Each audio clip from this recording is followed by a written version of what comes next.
Hello everyone, welcome to Commerce World. I'm Shaurya Agrawal and in this video we will discuss the highlights of New Education Policy 2020. So सबसे पहले तो बहुत thank you Shri Narendra Modi ji को और हमारी union cabinet को जिन्होंने इस पॉलिसी को इंट्रोड्यूस किया। तो इससे पहले 1986 में हमारी एजुकेशन पॉलिसी आई थी। अब 34 इयर्स के बाद न्यू एजुकेशन पॉलिसी इंट्रोड्यूस हुई है। तो बिना टाइम वेस्ट करते हुए सीधा इसको समझते हैं।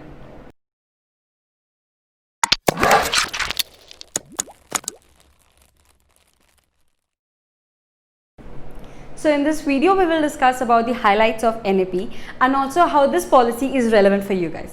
Start करते हैं फर्स्ट पॉइंट से, जो है the old 10+2 system is replaced with 5+3+3+4। इस चीज़ से क्या है ये चीज़? ये है 5 साल की अब हमारी फाउंडेशन स्टेज हो जाएगी। जैसे पहले 3 साल की होती थी, जैसे प्री नर्सरी, नर्सरी, प्रेप। अब इन्होंने एक क्लब कर दिया इनको, pre nursery, nursery, prep, first grade and second grade. इनको 5 साल का कर दिया, जिसमें इन्होंने बच्चों को फाउंडेशन स्टेज में डाला है। दैट इज इसमें बेसिकली सिखाएंगे कि आपको पढ़ना आ जाए, लिखना आ जाए, बोलना आ जाए और साथ ही साथ नंबर्स की बेसिक नॉलेज मिल जाए। सेकेंड हमारी स्टेज है 3 इयर्स की, that is your preparatory stage, जो ये क्लास के बच्चों के लिए होगी 3, 4, 5, जो 3rd grade, 4th grade, 5th grade के बच्चों के लिए ये है। थर्ड है हमारी 3 इयर्स की, again that is your middle stage, जो 6, 7, 8 आ गए, जिधर ये बाकी सब्जेक्ट्स इंट्रोड्यूस करेंगे। और इन्होंने जो एक बहुत ही अच्छा काम किया, 6th क्लास से इन्होंने कोडिंग इंट्रोड्यूस कर दिया। यार कोडिंग, मुझे कोडिंग का कोई नॉलेज नहीं है, बट मुझे होता था कि यार सीखनी है, तो मुझे लगता था कि शायद मैं नहीं सीख सकती क्योंकि मैं कॉमर्स बैकग्राउंड से हूँ। बट अब ऐसा इन्होंने नहीं किया कि ये सिर्फ लिमिटेड नहीं रखी है, ये इन्होंने 6 से ही इंट्रोड्यूस करा दिया and I think it is pretty cool. Fourth जो स्टेज है वो है हमारी सेकेंडरी स्टेज, जो हमारी 9, 10, 11, 12, पहले 2 थी सिर्फ 12, 11, 12, अब इन्होंने 9 से इंट्रोड्यूस कर दिया है ये, जिधर हम उन्हीं सब्जेक्ट्स पे फोकस करेंगे जिधर आपको इंटरेस्ट होगा। सेकेंड हमारा पॉइंट है schools want have rigid division of streams, मतलब कि पहले हमें स्ट्रीम्स में डिवाइड कर दिया था। हम सभी फ्रेंड्स की ना क्लासेस अलग हो गई थी बिकॉज ऑफ स्ट्रीम्स, साइंस वाले अलग, कॉमर्स वाले अलग और आर्ट्स वाले अलग। और जो फाइट होती थी ना हमेशा साइंस वाले वर्सेस योर कॉमर्स वाले, वो अब नहीं होने वाली है, क्योंकि जो रिजिड हमारी डिविजन्स हैं, मतलब कि रिजिड होता है फिक्स्ड, वो अब नहीं रहेंगे। अब इसको हमने फ्लेक्सिबल बना दिया। कैसे बना दिया है? जैसे कि अगर आप साइंस वाले स्टूडेंट हैं और अगर आपको आर्ट्स के सब्जेक्ट में भी इंटरेस्ट है, जैसे हिस्ट्री एंड पोल साइंस, आप वो भी ले सकते हैं। तो कॉम्बिनेशंस ले सकते हैं आप सब्जेक्ट्स को, तो इससे बोलते हैं मल्टी डिसिप्लिनरी। तो ये अब हमें इंट्रोड्यूस कर दिया है। I think it is a very good step, क्योंकि मुझे ना कॉमर्स के साथ साथ मुझे आर्ट्स में भी बड़ा इंटरेस्ट था, स्पेशली हिस्ट्री। एंड अब तो कहाँ कॉमर्स हमने कर लिया, अब तो साथ साथ दिया। अब इन्होंने इसको एक कॉम्बिनेशन बना दिया कि आप बाकी सब्जेक्ट्स, बाकी स्ट्रीम के सब्जेक्ट्स भी ले सकते हैं। अगर आप कॉमर्स है, आप पोल साइंस के कोई भी सब्जेक्ट्स, मतलब कि हिस्ट्री के, आर्ट्स के, साइंस के, जो भी है, अब इन तीनों को डिफरेंस नहीं किया। अब इनके जितने भी सब्जेक्ट्स हैं आप उसमें से कुछ भी चूज कर सकते हैं। फिर है curriculum is also getting a huge makeover. कैसे हो रहा है?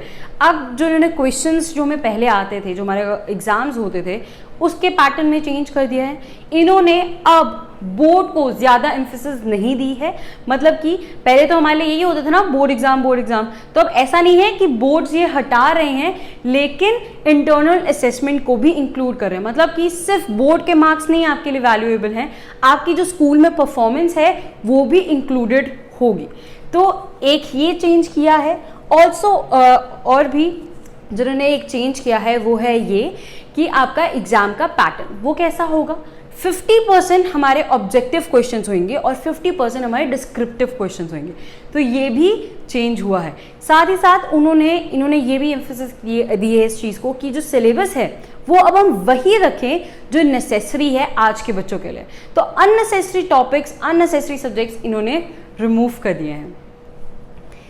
Fourth point is exposure to vocational education, मतलब कि इंटर्नशिप्स और जो बाकी हमारी नॉन करिकुलम एक्टिविटीज़ होती हैं उनको भी इन्होंने इंपॉर्टेंस दी है। जैसे पहले क्या होता था कि जो ये म्यूज़िक हो गया, हमारा डांस हो गया, इनको अलग रखते थे, इनके बेसिस पे हमें कोई मार्क्स नहीं मिलते थे, लेकिन अब इन सब चीज़ों को भी इन्होंने कोर सब्जेक्ट्स बना दिया है। 360 डिग्री होलिस्टिक रिपोर्ट कार्ड। इसमें इन्होंने क्या किया है, जो आपको रिपोर्ट कार्ड्स मिलेंगे वो सिर्फ आपकी मार्क्स के अकॉर्डिंग नहीं होंगे, इसमें आपकी स्किल्स भी देखी जाएंगी। जो मैंने अभी आपकी स्किल्स की बात की, वो स्किल्स के मार्क्स भी आपको दिए जाएंगे।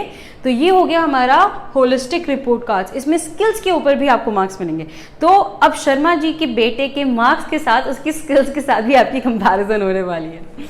फिर है MHRD, that is ministry of human resource development, उसको अब चेंज कर दिया है मिनिस्ट्री ऑफ एजुकेशन से। तो इस नाम को अब इन्होंने चेंज कर दिया है मिनिस्ट्री ऑफ एजुकेशन से।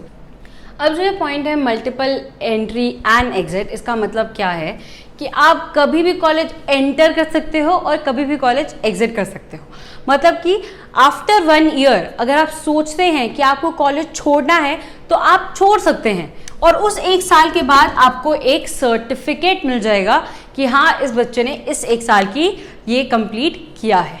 अगर आप 2 साल के बाद छोड़ते हैं तो आपको मिल जाएगा डिप्लोमा, और अगर 3 या 4 साल के बाद छोड़ते हैं, जब आपका डिग्री कंप्लीट हो जाएगा, तो आपको एक कंप्लीट डिग्री ही दे दी जाएगी। तो इससे ये है कि जैसे अगर आप सर्टिफिकेट लेके निकलते हैं कॉलेज से एंड आफ्टर सम टाइम आपको लगता है कि मुझे दोबारा कॉलेज ज्वाइन करना है, तो आप कॉलेज ज्वाइन कर सकते हैं, आपके ऊपर कोई रिस्ट्रिक्शन नहीं आएगी। मतलब कि आपको ऐसा कुछ नहीं होगा कि आपको वो 1 साल दोबारा पढ़ना पड़े।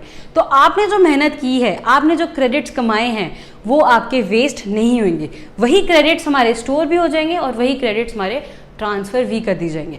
तो क्रेडिट्स बेसिकली क्या है कि डिग्री कंप्लीट करने के लिए हमें कुछ एक पर्टिकुलर वो चाहिए, क्रेडिट्स चाहिए होते हैं, इतने क्रेडिट्स होने ही चाहिए कि आप वो डिग्री कंप्लीट कर सको। तो अगर आपने 1 साल में आपने जितने भी क्रेडिट्स अर्न किए हैं वो आप ही के पास रहेंगे, वो स्टोर रहेंगे, और नेक्स्ट टाइम जब भी आप दोबारा करना चाहें तो वो क्रेडिट्स ट्रांसफ़र भी हो जाएंगे।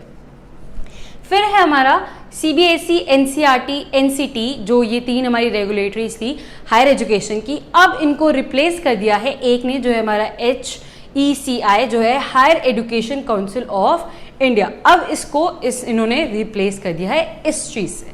ठीक है, इट्स जस्ट लाइक जो हमारा नाम चेंज किया था हमारा ministry of human resource development से को चेंज किया था हमारा मिनिस्ट्री ऑफ एजुकेशन से, बस ये भी वैसा ही है। फिर है इन्वेस्टमेंट जो है एजुकेशन सेक्टर में, वो अब इन्होंने जो 4.45% था GDP से, उससे अब उनको इंक्रीज कर दिया है 6% से। हम और डिमांड और भी वो कर सकते थे, लेकिन इतना भी कर दिया, आई थिंक बहुत बड़ी बात है। फिर लास्ट जो है वो है जितने भी हमारे बड़े बड़े एजुकेशन इंस्टीट्यूशंस हैं, जैसे all the big education institutes like IITs will have to make provisions for multidisciplinary education by 2040। क्या है कि जितने भी हमारे बड़े इंस्टीट्यूशंस हैं, जैसे IITs हो गए, जिधर सिर्फ एक पर्टिकुलर स्ट्रीम ही पढ़ाई जाती है, जैसे इधर सिर्फ engineering, IITs are famous for engineering, right. तो IITs में अब सिर्फ इंजीनियरिंग नहीं होगी, तो मल्टी डिसिप्लिनरी का मतलब बाकी स्ट्रीम के सब्जेक्ट्स भी इंट्रोड्यूस करवाने पड़ेंगे। जैसे IITs हो गया, IIMs हो गया, तो इधर सिर्फ एक पर्टिकुलर सब्जेक्ट, जैसे IIMs में मैनेजमेंट ही मेन है, तो सिर्फ वो नहीं होगा, बाकी स्ट्रीम्स के सब्जेक्ट्स भी इंट्रोड्यूस करवाने पड़ेंगे। तो इंजीनियरिंग वाला बच्चा साथ ही साथ म्यूजिक को भी अपना कोर सब्जेक्ट ले सकता है। अब मेन बात 12th क्लास के बच्चों के लिए वो है ये कि इस पॉलिसी से आपके ऊपर क्या इफेक्ट होने वाला है। सबसे पहली बात कि मैंने बात की थी कि हमारा सिलेबस जो है वो रिड्यूस हो जाएगा, तो क्या आपका सिलेबस रिड्यूस होने वाला है? Answer is no. आपका सिलेबस जो भी CBSE ने डिसाइड किया हुआ था, जो भी अभी CBSE का रिवाइज सिलेबस आया है, जिसका लिंक मैंने अपने डिस्क्रिप्शन में दिया हुआ है, आप वो वीडियो देख सकते हैं, तो वही अब आपका सिलेबस है। अब आपका सिलेबस और चेंज नहीं होने वाला है। तो आपके लिए चेंज क्या आने वाली है, वो है आपका एग्जाम पैटर्न, जिसकी बात की थी हमने कि 50% जो आपका पेपर होगा वो सब्जेक्टिव होगा और 50% होगा हमारा ऑब्जेक्टिव, डिस्क्रिप्टिव और हमारा ऑब्जेक्टिव। तो ये आपका पेपर होगा। और साथ ही साथ जो इंटरनल असेसमेंट है वो भी अब आप लोगों के लिए बहुत इंपॉर्टेंट होने वाली है। तो अगर अब आपके हाफ फेलीज या बाकी पेपर्स आने वाले हैं तो फोकस देना स्टार्ट कर दो, क्योंकि अब इन्होंने सिर्फ बोर्ड के मार्क्स को एम्फेसिस नहीं दिए है, बाकी जो हमारे पूरे year through out the year हमारे जो भी मार्क्स हम ऑब्टेन करते हैं वो भी इंपॉर्टेंट हैं, तो उस पर भी काम करना शुरू कर दो। एक और चीज़ जो आप लोगों के लिए इंपॉर्टेंट है वो है ये जो अभी हमने बात की थी मल्टीपल एंट्री एंड एग्जिट की, तो ये भी आप लोगों के लिए है। तो इस पॉलिसी से ये चेंज आपको मिला। So thank you so much guys for watching it. अगर आपको ये वीडियो पसंद आए तो इसे लाइक कीजिए, अगर आप हमारे चैनल पर नए हैं तो इसे सब्सक्राइब कीजिए और इस वीडियो को ज़्यादा से ज़्यादा अपने फ्रेंड्स तक शेयर कीजिए ताकि उनको भी कोई कन्फ्यूजन हो। लेकिन फिर भी अगर आपको कोई भी कन्फ्यूजन हो इससे रिलेटेड तो आप हमें कॉमेंट सेक्शन में पूछ सकते हैं। Thank you so much guys for watching it.